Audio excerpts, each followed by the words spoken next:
Bismillahirrahmanirrahim. Assalamualaikum warahmatullahi wabarakatuh. Halo anak-anak kelas 2. Alhamdulillah hari ini kita bertemu lagi dalam pembelajaran akidah akhlak. Baik, untuk hari ini kita akan mempelajari mengenai akhlak terpuji. Untuk pembahasan akhlak terpuji kali ini, kita akan mempelajari mengenai adab di kamar mandi. Membiasakan beradab secara islami ketika berada di kamar mandi, siswa diharapkan mampu membiasakan akhlak terpuji. Kemudian, siswa mampu beradab secara islami ketika masuk kamar mandi. Siswa mampu beradab secara islami ketika di dalam kamar mandi, dan siswa mampu beradab secara islami setelah dari kamar mandi. Nah, baik anak-anak, sebelum kita mulai, alangkah baiknya kita berdoa sebelum belajar terlebih dahulu agar Allah memudahkan kita dalam menyerap ilmu. Kita berdoa bersama-sama yuk. Bismillahirrahmanirrahim. Allahumma aftah lana hikmataka wangshur alaina rahmataka min khazaini rahmatika ya arhamar rahimin. Rabbi zidni ilman warzuqni fahman.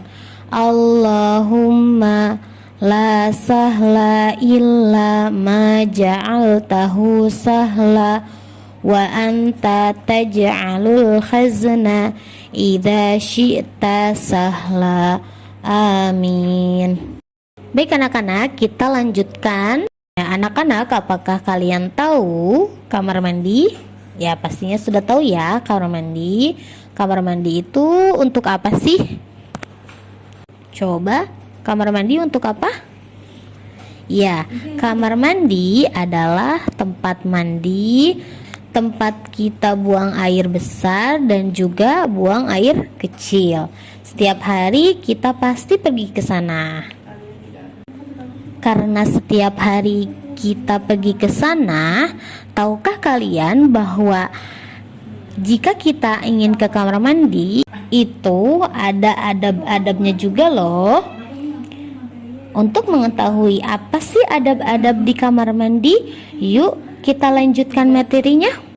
Agama Islam mengajarkan berbagai adab-adab yang mulia. Nah, anak yang sholih itu pastinya dia adalah anak yang selalu beradab, yaitu anak yang senantiasa menjaga adab-adab setiap hari, termasuk adab di kamar mandi ini. Islam adalah agama yang sangat sempurna. Semua masalah diatur di dalam agama Islam dan dijelaskan oleh Nabi Muhammad SAW. Nabi Muhammad adalah nabi yang terakhir. Nah, di dalam diri Nabi Muhammad itu terdapat suri teladan yang sangat baik. Oleh karena itu, kita sebagai kaum muslimin harus meneladani beliau. Karena dengan meneladani Nabi Muhammad, insya Allah kita akan mendapatkan pahala. Nabi Muhammad telah mengajarkan kita adab-adab di kamar mandi. Nah, adab-adab di kamar mandi itu ada 3 ya anak-anak. Yang pertama, adab sebelum memasuki kamar mandi. Yang kedua, adab ketika di dalam kamar mandi. Yang ketiga, adab ketika keluar kamar mandi. Oke, sekarang kita akan pelajari satu persatu. Yang pertama, adab sebelum memasuki kamar mandi. Yang pertama, ketika kita mau masuk kamar mandi, kita harus berdoa. Bagaimana doanya? Ya, doanya seperti ini. Allahumma inni a'udzubika minal hubuthi wal khaba'ith. Yang artinya, dengan menyebut nama Allah, ya Allah, aku berlindung kepadamu dari setan laki-laki dan setan perempuan. Yang kedua, ketika kita memasuki kamar mandi, gunakanlah kaki kiri. Yang ketiga, memakai alas kaki. Nah, ini yang ketiga itu memakai alas kaki ketika ingin ke kamar mandi ya, supaya menjaga kebersihan aja. Tapi biasanya ketika kita di rumah nih, ada juga kamar mandi yang tidak ada sandalnya. Ya, jadi ke kamar mandi tidak perlu pakai sandal juga tidak apa-apa, asalkan kamar mandinya bersih. Insya Allah kalau kamar mandi sudah bersih, kita sudah termasuk menjaga kebersihan. B. Adab di dalam kamar mandi. Nah, setelah kita masuk ke kamar mandi, menggunakan kaki kiri dan membaca doa. Ketika di dalam kamar mandi pun ada adab-adabnya loh anak-anak. Adab-adab di dalam kamar mandi yang pertama, tidak boleh berbicara, makan, minum, atau bernyanyi. Yang kedua, tidak menghadap kiblat ketika kita buang hajat. Buang hajat itu adalah buang air besar dan buang air kecil atau pipis. Yang ketiga, beristinja, yaitu membersihkan sisa-sisa kotoran dari tempat pengeluaran kotoran dengan benar dan sempurna. Jadi kalau kita setelah buang air besar itu harus ngapain? Ya, harus cebok biar bersih ya. Kalau habis buang air kecil juga kita harus cebok juga biar bersih. Nah, itu disebutnya adalah beristinja. Beristinja itu yaitu membersihkan sisa-sisa kotoran dari tempat pengeluaran kotoran dengan benar dan sempurna. Jadi kalau kita cebok itu harus sampai bersih ya. Yang keempat, jika sudah selesai mencuci tangan dan kaki, kalau perlu berwudu sekalian untuk menjaga kebersihan. Terus anak-anak, kalau kita sedang BAB atau BAK, setelah keluar itu langsung disiram dengan air ya, supaya tidak bau kemana-mana. Jadi kalau anak-anak mau lagi BAB nih, kemudian udah BAB nih satu kali, langsung diguyur ya pakai air. Jangan ditunggu sampai BAB-nya selesai baru diguyur, nanti kan kamar mandinya baunya jadi kebangetan. Yang C, adab setelah keluar dari kamar mandi. Nah, di sini ketika kita keluar dari kamar mandi pun ada adabnya ya anak-anak. Yang pertama, ketika kita keluar dari kamar mandi itu menggunakan kaki kanan. Yang kedua, berdoa ketika keluar kamar mandi. Bagaimana sih doanya? Doanya adalah gufronaka, gufronaka, gufronaka. Dibaca gufronaka sebanyak 3 kali. Gufronaka artinya aku mohon ampunan Allah.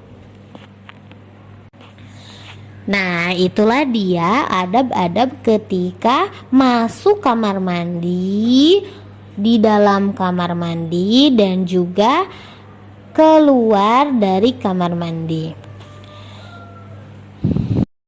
Anak-anak, tidak itu saja ya. Nah, ada beberapa hal-hal yang perlu kita perhatikan jika kita berada di dalam kamar mandi. Nah, hal-hal yang perlu diperhatikan di dalam kamar mandi, yang pertama, tidak mengucapkan atau membawa ayat-ayat Al-Quran. Tidak mengucapkan dengan lisan ayat-ayat Al-Quran dan juga tidak membawa ayat-ayat Al-Quran. Yang kedua, berzikir di dalam hati selama di dalam kamar mandi. Jadi kalau kita di kamar mandi berzikir tetapi zikirnya di dalam hati itu diperbolehkan. Tetapi berzikir di dalam hati ini bisa menjadi haram ketika buang air besar atau buang air kecil kita sedang keluar. Nah, ketika itu kita tidak boleh berzikir ya. Yang ketiga, berhati-hati dalam percikan najis. Yang keempat, kalau tidak ada air, boleh beristinja dengan batu. Beristinja itu tadi yaitu membersihkan sisa-sisa kotoran dari tempat pengeluaran kotoran dengan benar dan sempurna. Jadi kalau tidak ada air, kita boleh membersihkan dengan batu ya. Yang kelima, tidak boleh beristinja dengan tulang atau kotoran binatang. Yang keenam, tidak boleh kencing di lubang tanah.